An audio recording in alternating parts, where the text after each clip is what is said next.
It's my bedtime, so I need to toothbrush.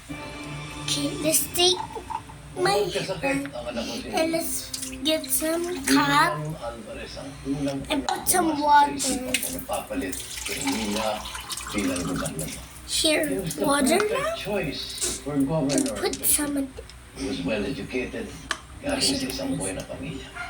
Kaya napakasakit para sa akin na aminin sa inyo at sabihin sa inyo ang katotohanan na ang pili kong gobernador pala ay nagtatago sa likod ng maskara.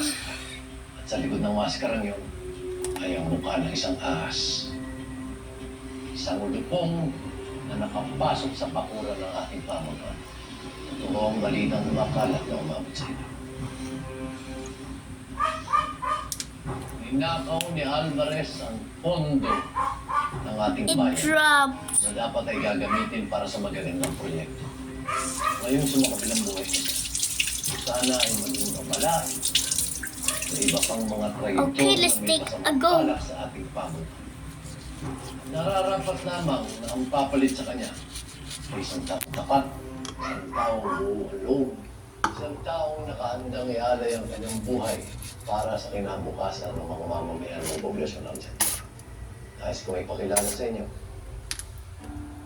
Ang tatakbong gobernador sa susunod na eleksyon, walang iba kundi ang aking apo.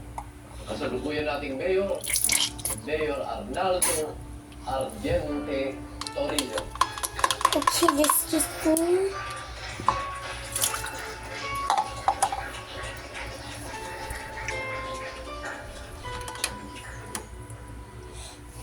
And then let's change my clothes.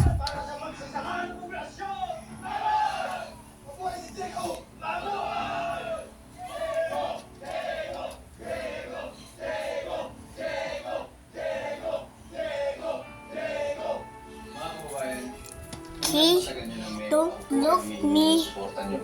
Samahan ng aming pamilya sa pagkundina sa isang ahas at kurakot na si William Alvarez. Isama na rin po natin ang pagtugis sa isang traidor na nagngangalang Madrigal at doon sa lalaking nagtakas sa kanyang kinapipiitan. May hangganan ang ilang taong pagsikil sa kalayaan ng pananalita at pagpuna sa kasalukuyang gobyerno. May hangganan ang pagtiis ng taong bayan sa malupit at mahigpit na pagpapatakbo ng mga ardyente. Hindi magiging maulad ang isang bayan kung hindi natin ibabasura ang mga bulok na traidor na nakatira dito. Ipakita natin sa mga ardyente na pagod na ang taong bayan sa political dynasty. Pagod na ang mamamayan sa krimen. Ang pagsikil sa karapatang pangtao. Panahon na para umusbong ang bagong gobyerno. Ang gobyerno Okay, na okay guys, bye. Going to sleep.